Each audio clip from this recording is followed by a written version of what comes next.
साथियों, स्वागत है आप सभी का एक बार फिर से मेरे चैनल पर और सीएसआईआर के क्वेश्चंस को हम यहाँ पे सॉल्व कर रहे हैं। उसी के क्रम में एक और बहुत ही अच्छा क्वेश्चन है आपका, तो इसको भी देख लेते हैं। जैसा कि यहाँ पे कह रहा है कि गिवन बिलो द प्रोडक्ट और time plot of enzymatic reaction आपको दिया गया है और कह रहा है कि which one of the following statement जो है वो आपको करेक्ट आपको बताना है। तो यानी कि आपको एक ग्राफ दिया गया है प्रोडक्ट और टाइम के बीच में और बहुत सारे जो ऑप्शंस दिए गए हैं वो केएम और वीमैक्स के टर्म में दिए गए हैं। तो बेसिकली हम जानते हैं कि केएम जो होता है वो आपका हाफ वी मैक्स होता है। सबस्टेट की वह कंसंट्रेशन जब वेलोसिटी उसके हाफ हो जाए तो उसको हम केएम कहते हैं।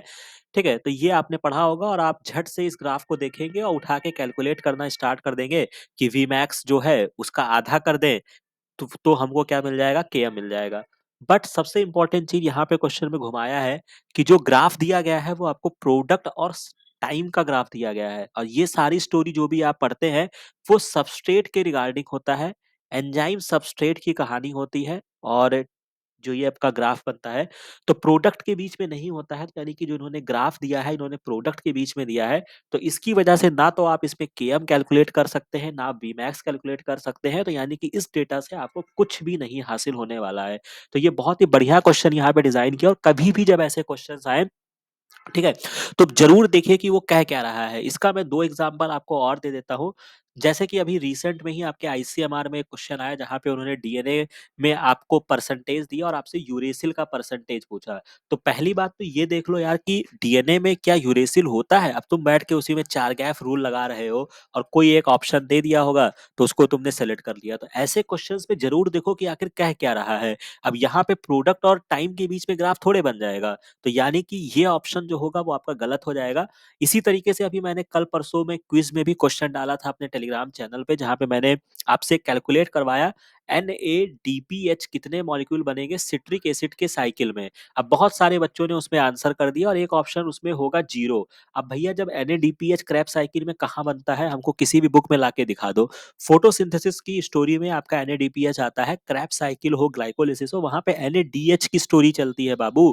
तो ये सब चीजों को जरूर ध्यान रखिएगा। बहुत बढ़िया शानदार क्वेश्चन यहाँ पे डिजाइन किया। तो यानी कि इस डेटा से आपको कलम उठाना भी नहीं और आपको बस ये बोल देना है कि भैया हम कुछ भी नहीं कैलकुलेट कर पाएंगे।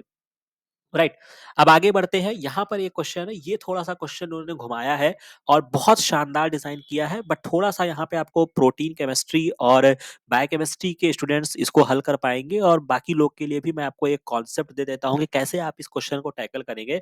तो यहाँ पे कुछ आपका प्रोटीन है जिसके 30 रेसिड्यू के बारे में कुछ बातें बताई गई हैं और कह रहा है कि आपको करेक्टली बताना है कि कौन सी बात सही है या जो पेप्टाइड है ये क्या है। तो जैसा कि अगर आप इसमें सबसे पहली बार जब आप ऐसे क्वेश्चंस को सॉल्व करें तो ऐसे वर्ड को पकड़े जिसके बारे में आप बेटर जानते हैं, जिसके बारे में आपने बहुत ज्यादा सुना है। जिसमें मुझे समझ में आया बीटा मरकेप्टो इथेनॉल, ये हमने वेस्टर्न ब्लॉट बाकी जगह प्रोटीन केमिस्ट्री में हम पढ़ते हैं। तो बीटा मरकेप्टो इथेनॉल जो होता है ये बेसिकली आपके डाई सल्फाइड लिंकेज को क्या करता है, ब्रेक करता है। यही तो करता है कि और कुछ करता है। ठीक है, तो डाई सल्फाइड लिंकेज को ब्रेक करता है और हमने पाया है कि अगर हम इस पेप्टाइड में डाई बीटा मरकेप्टोइथेनॉल अगर हम ऐड करते हैं तो हमको कोई भी इफेक्ट इस पेप्टाइड में नहीं देखने को मिल रहा है। तो यानी कि इस पेप्टाइड में डाई सल्फाइड का लिंकेज नहीं है। ठीक है, तो अब ऑप्शन को सबसे पहले इसी बेसिस पे हम ट्रैक करेंगे। तो एक ऑप्शन में रखा है डाइसल्फाइड लेकिन यहाँ पे बोल रहा है the peptide is rich in the disulphide. तो गलत बात भाई, रिच थोड़े है यहाँ पे, तो आपका बीटा मरकेप्टोइथेनॉल ने काम ही नहीं किया, यानी कि डाइसल्फाइड है ही नहीं। ये हो गया। दूसरा आप प्रोटीएज पर जाएंगे और यहाँ पे कह रहा है कि the peptide is resistant to the degradation by the protease. अब यहाँ पे क्या इंटरेस्टिंग बात है कि जो आपकी पेप्टाइड है अगर आप इसको प्रोटीएज से डाइजेस्ट कराते हैं तो ये रेजिस्टेंट है, टूट नहीं रही है। इसका मतलब क्या हुआ, यहाँ से जो स्टोरी निकलेगी, नॉर्मली आपकी जो प्रोटीन होती है अगर आप उसकी बात करें तो ये आपका अमाइनो एसिड का पॉलीमर होता है। कैसा पॉलीमर होता है, क्या बोलोगे, हेट्रोपॉलीमर होता है। बहुत सारे अमाइनो एसिड्स डिफरेंट डिफरेंट तरीके के आके मिलते हैं और प्रोटीन का फॉर्मेशन करते हैं। अब ये जो अमाइनो एसिड होते हैं बेसिकली आप याद रखिएगा, कभी भी अमाइनो एसिड जो होते हैं वो हमेशा एल कन्फर्मेशन में होते हैं, एल अल्फा अमाइनो एसिड ही बोला जाता है। ठीक है, प्रोटीन में डी भी होते हैं लेकिन बहुत रेयर केस में होते हैं। डी अमाइनो एसिड की अगर मैं बात करता हूं तो आपको डी एलानिन और एल एलानिन आपको बैक्टीरिया के पॉलीसेलवॉल में आपको देखने को मिलेगा, शायद पेप्टाइडोग्लाइकॉन में आपको देखने को मिलता है। तो ये स्टोरी आपकी वहां जाके मिलती है। कुछ एक्सेप्शन केस होते हैं, यहां से भी क्वेश्चन आए हैं और हमने उसको सॉल्व भी किया है, जहाँ पे उन्होंने प्रोटीन मशीनरी कैसे सिंथेसिस होती है इस सब चीजों को उन्होंने वहां पे डिस्कस किया था। तो खैर हम पॉइंट पे आते हैं, वो एक अलग स्टोरी जाती है। तो इसका मतलब है कि जो ये प्रोटीन है रेजिस्टेंट कर रही है डिग्रेडेशन बाय द प्रोटीएज। अब ये जो आपका प्रोटीएजेस होते हैं मोस्टली या एक्सक्लूसिवली आप कह लीजिए, ये हमेशा एल अल्फा अमाइनो एसिड पे काम करते हैं। भाई जो नॉर्मल चीजें पाई जाएंगी उसी पर तो काम करेंगे। तो इसका मतलब ये है कि ये रेजिस्टेंट कर रही है, तो यानी कि ये आपका एल अमाइनो एसिड है ही नहीं। तो ये ऑप्शन आपका कट गया, ये ऑप्शन कट गया, और आपका आंसर हाथ में आ गया। The peptide is entirely composed of the D amino acid का बना हुआ है, और ये आपका एम्फीपैथिक इन नेचर है, जो कि आपको यहाँ पे देखने को मिलेगा कि अनऑर्डर्ड स्ट्रक्चर आपको ऑब्जर्व हो रहा है, बट हेलाइकल कन्फर्मेशन आपको लो डाइलेक्ट्रिक कांस्टेंट में आपको देखने को मिलता है। तो ये स्टोरी आपकी बनेगी, बहुत ही इंपॉर्टेंट ये आपका क्वेश्चन है। इसको याद रखिएगा, मतलब जो कुछ की पॉइंट्स मैंने बताए हैं, किस तरीके से आप इन सब चीजों को ट्रैक कर सकते हैं। एटलीस्ट ज्यादा नहीं तो कम से कम बीटा मरकेप्टो इथेनॉल को जरूर याद रखना कि ये आपके डाइसल्फाइड के लिंकेज को ब्रेक करता है। और जो हमने अल्फा अमाइनो एसिड्स वाली स्टोरी बताई, डी अल्फा अमाइनो एसिड्स कहाँ आपको मिलते हैं, तो वो मैंने बता दिया, आपको बैक्टीरिया में देखने को मिलता है। डी एलानिन एल एलानिन वहां पे आपको देखने को मिलेगा। तो ये स्टोरी आपकी बन जाएगी, तो इसका ये आंसर हो जाएगा। अब एक क्वेश्चन की तरफ और आगे बढ़ते हैं। बहुत सारे स्टेटमेंट्स आपको दिए गए हैं, और जैसा कि आपको डीएनए आरएनए प्रोटीन्स के बारे में पता होना चाहिए। अब यहाँ पर भी B form of the DNA में 10 बेस पेयर है, ए में क्या है क्या नहीं है। अब यहाँ का जो आंसर आपका निकलेगा वो केवल एक पॉइंट से आपको निकलेगा। अगर आप दुनिया भर की बातें भी नहीं जानते हैं, अगर आपने केवल कार्बोहाइड्रेट्स अगर आपने पढ़ा है, तो भी ये क्वेश्चन आपका सॉल्व हो जाएगा। तो जैसा कि सी ऑप्शंस में कह रहा है कि crystalline nature of the cellulose is a brought about by alpha 1,4 linkage between the glucose सब यूनिट। ये ऑप्शन आपका गलत हो जाएगा, क्योंकि जो सेलुलोज होता है ये आपके प्लांट्स में पाया जाता है, प्लांट की सेल वॉल में होता है, और ये आपका बीटा 1,4 लिंकेज यहाँ पे देखने को मिलता है। तो यानी कि सी ऑप्शन आपका गलत है, और करेक्ट ऑप्शन आपको पहचानने हैं। तो सी जहां रखा है वहां हटा दो एक नजर में, और ए और डी आपका ऑप्शन जो होगा वो आपका राइट आ जाएगा। तो इस तरीके से आप क्वेश्चन को सॉल्व कर सकते हैं। बाकी जो करेक्ट स्टेटमेंट है, जैसे double bond in the natural natural lipids हमेशा सिस कॉन्फर्मेशन में होते हैं, जो कि प्रोवाइड करते हैं उसकी फ्लूइडिटी में योगदान प्रोवाइड करते हैं। इसके रिगार्डिंग भी हमने डीबीटी के टाइम पर बहुत अच्छे से चर्चा किया हुआ है कि किस तरीके से मेम्ब्रेन की फ्लूइडिटी को फैक्टर्स अफेक्ट करते हैं। और इसके अलावा जो B form of the DNA होता है उसमें आपके लगभग 10 बेस पेयर पर टर्न होते हैं, याद रखिएगा। और ए फॉर्म ऑफ डीएनए है जो इतने हेलिक्स राइज पर टर्न होता है। तो ये डेटा है, इसको आप याद रखेंगे। बाकी एक चार्ट मैंने आपको और लगा दिया है, जो कि आपके होमोपॉलीसेकेराइड्स की जो लिस्ट है हमेशा आपके टिप्स पर होना चाहिए। स्टार्च जो है वो आपके अल्फा डी ग्लूकोज का पॉलीमर है, ग्लाइकोजन आपके अल्फा का है, सेलुलोज आपका बीटा डी ग्लूकोज होता है। यहीं से क्वेश्चन आपका पूछा गया। तो चूंकि ये अल्फा डी ग्लूकोज का पॉलीमर ही नहीं है, ये आपके बीटा का होगा। इसके बाद काइटीन आपको याद रखना है, N acetyl D glucosamine. Inulin जो है वो आपके बीटा डी फ्रक्टोज का होता है, storage of the energy in the plant होता है। इसके बारे में भी हमने चर्चा करके रखा है। पेक्टिन आपको याद रखना है, डेक्स्ट्रन याद रखना है, और जाइलन याद रखना है। राइट। ग्लाइकोजन जो होता है वो बेसिकली आपके एनिमल्स में स्टोरेज फूड स्टोरेज के फॉर्म में होता है, यूज किया जाता है, और कुछ बैक्टीरिया में भी हम इसको यूज करते हैं। तो ये आपका एक्सेप्शन केस है, इसको याद रखिएगा। और ये चार्ट बहुत ही इंपॉर्टेंट है बेटा, एग्जाम में क्वेश्चन आपका बनेगा। मेगा रिवीजन कार्बोहाइड्रेट में हमने इसके और भी मतलब बहुत सारे और भी पहलुओं को चर्चा किया है, जहां पे आपको बहुत सारी इंपॉर्टेंट चीजें मिल जाएंगी। बाकी ये आपका काइटिन बहुत इंपॉर्टेंट है, एक्सोस्केलेटन ऑफ द इंसेक्ट्स में देखने को मिलता है। इसी वजह से इंसेक्ट जो है वो बहुत अच्छे से सर्वाइव कर रहे हैं। तो बाकी सारे के बारे में कुछ कुछ पॉइंट्स जो मैंने बताए हैं उनको आप अपनी कॉपी में नोट डाउन करिए। इसके बाद नेक्स्ट क्वेश्चन, जो कि अभी हमने एल और डी कन्फर्मेशन के रिगार्डिंग ही पढ़ा था, उसी के रिगार्डिंग एक और क्वेश्चन आपका एक्सेप्शनल केस है, जो आपसे पूछा गया है कि मेम्ब्रेन फॉस्फोलिपिड जो होते हैं वो बैक्टीरिया और आर्ची में डिफर होते हैं। आपने पढ़ा होगा आर्ची बैक्टीरिया जो होते हैं, जो कि आपके पुराने तरीके के हैं, हार्श एनवायरनमेंट में रहते हैं। Which of the following correctly state the difference between the दोनों के बीच में क्या डिफरेंस होता है। एक्चुअल में होता है क्या है कि जैसे मैंने अभी आपको बताया, अगर मैं दो आपको बहुत ही बेसिक बेसिक कॉन्सेप्ट मैं आपको बताऊंगा। सबसे पहली बात तो ये याद रखिएगा कि जब भी हम बैक्टीरिया की बात करेंगे या हम आर्की की बात करेंगे, राइट, बैक्टीरिया में जो लिपिड की जो आप जब भी आप लिपिड पढ़ते हैं तो उसमें क्या होता है, ईस्टर बॉन्ड होता है, राइट। उनके बीच में क्या होता है, ईस्टर बॉन्ड होता है, ठीक है। लेकिन जब आर्की में हम बात करते हैं तो यहाँ पे ईस्टर की जगह ईथर बॉन्ड होता है। तो यहाँ से ये एक आपका डेटा बेस्ड क्वेश्चन है कि आपको ये बात पता होना चाहिए। तो अब आप इसको ढूंढ लो कहाँ कहाँ पे ईथर और ईस्टर लिखा हुआ है। तो बैक्टीरिया में आपको क्या देखने को मिलेगा, जो मुझे समझ में आ रहा है, बैक्टीरिया में जो आपको देखने को मिलेगा, क्योंकि मैं अभी आपको बता देता हूं, archaebacteria consist of L glycerol link to hydrophobic through ether bond, right. यानी कि आर्ची में ईथर बॉन्ड होगा, मुझे यहां देखने को मिल रहा है। आर्ची में यहाँ पर इन्होंने ईथर बॉन्ड बोला है, ये मिल रहा है, यानी कि अभी मुझे 2 ऑप्शंस में रखे हुए मिले हैं। बाकी आर्ची में ईस्टर किया है, ये गलत हो गया, आर्ची में ईस्टर किया है, ये गलत हो गया। तो 2 ऑप्शंस मेरे एलिमिनेट हो गए। अब रिमेनिंग 2 ऑप्शंस में मुझे चूज़ करना है। अब दूसरे पहलू पर आते हैं। जब भी आप प्रोटीन की बात करोगे बेटा, तो प्रोटीन जो होता है वो मोस्ट कॉमन आपका एल कॉन्फ़िगरेशन में होता है। प्रोटीन जो पॉलीमर होते हैं वो आपके एल कॉन्फ़िगरेशन में होते हैं, और जो आपके कार्बोहाइड्रेट होते हैं वो हमेशा डी कॉमन होता है। जैसे आपने पढ़ा होगा डी ग्लूकोज, डी गैलेक्टोज, समझ रहे हैं। लेकिन जो एक्सेप्शन केस होते हैं उसमें उल्टा मार लीजिए। प्रोटीन का जो एक्सेप्शन केस होता है वहां पे ये एल की जगह डी कॉन्फ़िगरेशन में होगा, जो अभी हमने आपको पर्टिकुलर अभी जो क्वेश्चन सॉल्व कर रहे थे हमने बताया आपको डी एलानिन और एल एलानिन। कार्बोहाइड्रेट भी आपके एल फॉर्म में देखने को मिलते हैं। तो नॉर्मली जो होगा, जो आपके बैक्टीरिया की मेम्ब्रेन होती है वहां पे आपको सीधा सच्चा सच्चा चीज मिलेगा, यानी कि डी वाली कॉन्फ़िगरेशन आपको बैक्टीरिया में देखने को मिलेगी कार्बोहाइड्रेट के रेफरेंस में, और आर्ची बैक्टीरिया में आपको एल कॉन्फ़िगरेशन आपको देखने को मिलेगी। तो अब आप इसको मिला लीजिए। Bacteria membrane phospholipid consist of D glycerol होता है, link to hydrophobic tail with ester bond यहाँ पे होगा, बिल्कुल सही बात, और आर्की में आपका ईथर बॉन्ड होगा। यहीं से क्वेश्चन आपका सॉल्व हो जाएगा। तो ये एक डेटा बेस्ड और आर्ची और बैक्टीरिया में कंपैरिजन बेस्ड क्वेश्चन था, इसको जरूर याद रखिएगा। इसके अलावा आर्ची बैक्टीरिया बैक्टीरिया से कैसे डिफरेंस होते हैं उसको एक बार जरूर पढ़ लीजिएगा, अपनी कॉपी में नोट डाउन कर लीजिएगा। आर्की बैक्टीरिया को और 3 क्लास में किन किन में डिवाइड किया गया है, क्या इनके फीचर्स होते हैं, कैसा इनका मेम्ब्रेन की फ्लूइडिटी होती है, वो सारी चीजें आप अपनी कॉपी में लिखिएगा और उसको थोड़ा सर्च करिएगा। तो आशा है कि ये क्वेश्चन आपको समझ में आ गया होगा। अब आगे बढ़ते हैं। एक और क्वेश्चन जो कि आपका इम्यूनोलॉजी का क्वेश्चन है, ये भी आप थोड़े से अपने बेसिक इन्फॉर्मेशन से ये क्वेश्चन आप सॉल्व कर सकते हैं। यहाँ पर आपको करेक्ट स्टेटमेंट छांटना है। Bacterial infection are generally divided into the 2 broad classes में इसको डिवाइड किया जाता है। एक आपका इंट्रासेलुलर होता है, एक आपका एक्स्ट्रासेलुलर होता है। तो कोई दिक्कत नहीं है। अब आपको कुछ बैक्टीरियल इन्फेक्शन में कुछ आपको स्टेटमेंट दिए गए हैं और आपको उसके बारे में कहानी समझनी है।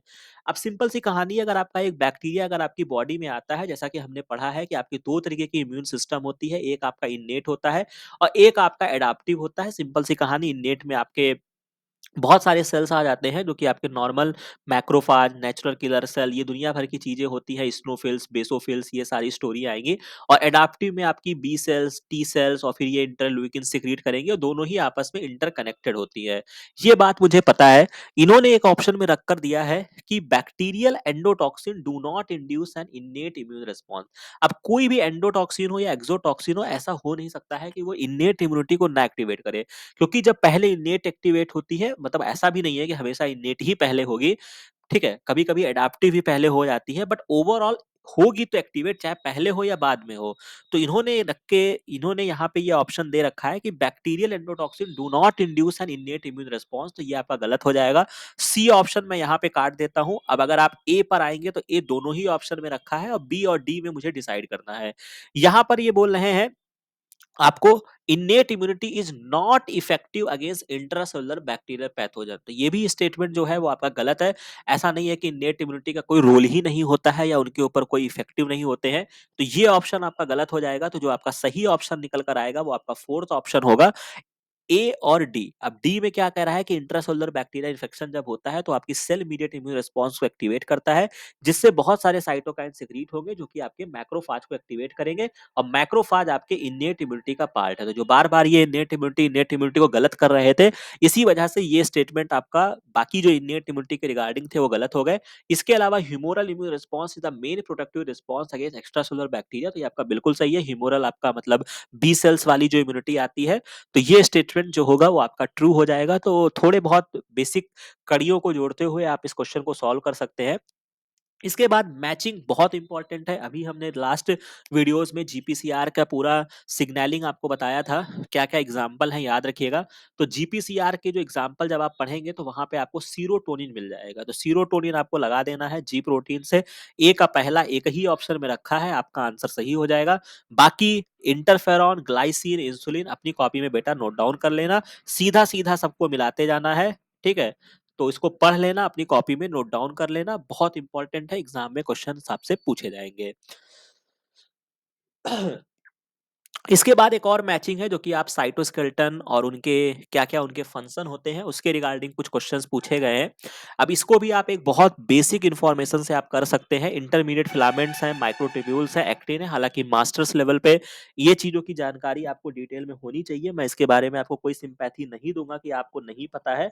बट फिर भी यहाँ पे थोड़ी इन्फॉर्मेशन से आप कैसे इसको ट्रैक कर सकते हैं। तो कभी भी आपने अगर 12th लेवल पे अगर आपने मसल कॉन्ट्रैक्शन पढ़ा होगा तो वहाँ पे 2 प्रोटीन का बहुत बढ़िया रोल आता है। एक आपकी एक्टिन होती है और एक आपकी मायोसिन होती है। इसी के लिए मसल कॉन्ट्रैक्शन के लिए एक थ्योरी दी गई थी, जिसको हम स्लाइडिंग फिलामेंट थ्योरी कहते हैं। थोड़ा-सा पढ़ लेना बेटा इम्पोर्टेंट है। तो एक्चुअल में होता क्या है कि मसल कॉन्ट्रैक्शन जो होता है वो जो आपकी स्टोरी आती है उसमें आपकी एक्टिन या मायोसिन प्रोटीन का रोल होता है। इतनी कहानी समझ में आ रही है? मसल कॉन्ट्रैक्शन होगा जिससे आपका सेल का लोकोमोशन में आप पढ़ते हैं या आपके मतलब कह सकते हो कि उनके सेल सरफेस या नेसेसरी फॉर मसल कॉन्ट्रैक्शन जब होते हैं तो सेल्स की मूवमेंट होती है ओवरऑल। ठीक है। तो यहाँ पर जो आपको मिलाना है एक्टिन फिलामेंट्स को आपको क्या करना है, determine the shape of the cell surface and necessary for the cells के लोकोमोशन में इंपॉर्टेंट रोल प्ले करते हैं। तो ये बात आपकी बिल्कुल सही हो जाएगी। तो यानी कि सी का पहला ऑप्शन एक ही ऑप्शन में रखा है, मिला दीजिए। ए का थर्ड हो जाएगा। इंटरमीडिएट फिलामेंट जो होते हैं वो आपके मैकेनिकल स्ट्रेंथ प्रोवाइड करते हैं और माइक्रोट्यूब्यूल्स जो होते हैं ये आपके क्या करते हैं, ये आपके मेंटेन करते हैं position of membrane enclosed organelle and provide intracellular support प्रदान करने का काम करते हैं। तो छोटी-छोटी चीजें थी जिससे आप इन चीजों को जोड़ सकते थे, मसल कॉन्ट्रैक्शन, लोकोमोशन। ठीक है, तो ऐसे-ऐसे कड़ियों को मिला के भी आप क्वेश्चंस को सॉल्व कर सकते हैं, वो चीजें मैंने आपको दिखा दी। एक और क्वेश्चन जो कि बहुत बढ़िया, बहुत शानदार क्वेश्चन आपसे पूछा गया है कि एसिटिलकोलिन एक आपका न्यूरोट्रांसमीटर है जो कि रिलीज होता है न्यूरॉन से। जब ये रिलीज होता है तो ये क्रॉस करता है, ठीक है, कंबाइन करता है निकोटेनिक एसिटिलकोलिन रिसेप्टर से जो कि आपके पोस्ट साइनेप्टिक सेल्स में होते हैं। The interaction of acetylcholine with nicotinic acetylcholine receptor produce large transit increase in the permeability of the membrane, जो कि आपके किसी स्पेशलिस्ट आयन को करेंगे। तो एसिटिलकोलिन का रिसेप्टर क्या है? हालांकि ये इतनी कहानी ना भी बताते और सीधा क्वेश्चन पूछ लेते तो भी सही ही रहता, बट फिर भी ये एक चाल होता है कि किस तरीके से आपको डिमोटिवेट किया जाए, एग्जाम के हॉल में आप परेशान हो जाए, आप क्वेश्चन को घबरा जाए। ठीक है, क्योंकि छोटे क्वेश्चंस रहेंगे तो आप एक बार उसपे बुद्धि लगाओगे, बड़ी-बड़ी कहानियाँ उसमें लिख देगा, मोटे-मोटे वर्ड इस्तेमाल कर देगा, तो घबरा जाओगे। तो एसिटिलकोलिन का रिसेप्टर होता कैसा है? तो बेसिकली एसिटिलकोलिन जो अभी आपने पढ़ा है, जो कि आपने सेल सिग्नलिंग में पढ़ा है कि एसिटिलकोलिन का कोई लिगैंड होता है जो आके सेल की सरफेस पे बाइंड करता है। तो पहली बात ये आपका लिगैंड गेटेड होता है, तो वोल्टेज गेटेड आपका ऑप्शन कट जाएगा। अब इसमें थोड़ा-सा मैं आपको बता देता हूँ, जब भी आप न्यूरोट्रांसमीटर पढ़ते हैं तो ये आपका ब्रूस अल्बर्ट की लाइन है। जो आपके केमिकल साइनेप्स होते हैं, वो आपके एक्साइटेटरी या इन्हिबिटरी हो सकते हैं, ठीक है? अब यहाँ पर जो आपके एक्साइटेटरी न्यूरोट्रांसमीटर होते हैं, वो हमेशा ओपन करते हैं कैटायन चैनल को। ये बात हमेशा याद रखिएगा, एक्साइटेटरी न्यूरोट्रांसमीटर जो होते हैं, वो हमेशा कैटायन चैनल को ओपन करते हैं, causing the influx of sodium and in many cases कभी-कभी कैल्शियम को भी कर देते हैं, ठीक है? इसके बाद जो जो आपके इन्हिबिटरी होते हैं, यानी इन्हिबिट किसी चीज़ को इन्हिबिट करना, तो आप ऐसे भी याद कर सकते हो कि जितने भी आपके न्यूरोट्रांसमीटर जो आपके वाइस वर्सा आप कह लो, जितने भी ये न्यूरोट्रांसमीटर रहेंगे, जैसे यहाँ पे क्लोराइड के चैनल को ओपन कर रहे हैं, हालांकि एक्सेप्शनली पोटेशियम को भी ये ओपन कर देते हैं, बट क्लोराइड में क्या है, निगेटिव चार्ज लगा हुआ है, तो जो इनिबिट करेगा कौन होगा, कोई निगेटिव आदमी ही होगा जो किसी चीज को इनिबिट करेगा। ठीक है, तो जो निगेटिव वाले होते हैं वो हमेशा इस तरीके से आप याद कर सकते हैं कि जो इन्हिबिटरी न्यूरोट्रांसमीटर होते हैं वो हमेशा नेगेटिव चैनल्स को ओपन करते हैं, राइट? तो ये आपको बताया गया है। तो यानी कि जो एक्साइटेटरी न्यूरोट्रांसमीटर होते हैं उसके एग्जाम्पल आपको पता होना चाहिए। तो जो आपके एसिटिलकोलिन होता है, ग्लूटामेट होता है, सीरोटोनिन जो होता है ये आपका एक्साइटेटरी ट्रांसमीटर में आता है, और गाबा जो होता है और ग्लाइसिन जो होता है वो आपका इन्हिबिटरी ट्रांसमीटर आता है। ये बहुत इंपॉर्टेंट है एग्जाम में, यहीं से क्वेश्चन जो होता है वो आपका डिसाइड होता है। बहुत बहुत बहुत इंपॉर्टेंट है। इसके अलावा यहाँ पे एक लाइन और भी लिखी गई है, depending upon when they are receptor, acetylcholine जो कभी-कभी एक्साइटेशन और इन्हिबिटिंग दोनों का काम करता है कि कौन से रिसेप्टर से वो बाइंड करता है, बट जनरली हम एसिटिलकोलिन को एक्साइटेटरी मानते हैं। इसी तरीके से सीरोटोनिन भी जो होता है उसको कुछ लोग इन्हिबिटरी भी मानते हैं, कुछ बुक्स में आपको इन्हिबिटरी मिल जाएगा। तो बट यहाँ पे ब्रूस अल्बर्ट साहब ने इसको एक्साइटेटरी माना है, तो आप अपने लेवल पे देख लीजिएगा इसको आपको क्या मानना है, क्या नहीं मानना है, ठीक है? ये इसके बारे में ऑलरेडी हमने डीबीटी के टाइम पे चर्चा किया हुआ है, तो वो अगर आप रेगुलर फॉलो करते हैं तो इस पे मेरे क्या विचार हैं वो आपको वहाँ से पता चल जाएँगे। इसके बाद ग्लूटामेट जो आपको पता ही चल गया कि वो आपके एक्साइटेटरी फंक्शन करेगा, तो यानी कि ये आपका लिगैंड गेटेड होगा और चूंकि ये एक एक्साइटेटरी है तो ये आपके कैटायनिक चैनल को ओपन करेगा, तो यानी कि ये लिगैंड गेट कैटायन चैनल होगा। ये इसका राइट आंसर बन जाएगा। तो अच्छे से याद रखिएगा, जो आपके पॉजिटिव हार्मोन होंगे वो हमेशा कैटायन चैनल को खोलेंगे और जो निगेटिव आदमी होगा वही हमेशा क्या करेगा, निगेटिव चैनल्स को ओपन करेगा। तो यहाँ तक कहानी आपने समझ ली है, बाकी नेक्स्ट पार्ट में कुछ और क्वेश्चंस को हम डिस्कस करेंगे। तो आशा है कि यहाँ तक आपको सारी चीजें समझ में आ गई होंगी, बहुत सारे इंपॉर्टेंट पॉइंट्स को हमने यहाँ पे समेटा है। तो सब्सक्राइब करिएगा चैनल, लाइक करिएगा। मिलते हैं नेक्स्ट वीडियो में नेक्स्ट इन्फॉर्मेशन के साथ। Thank you very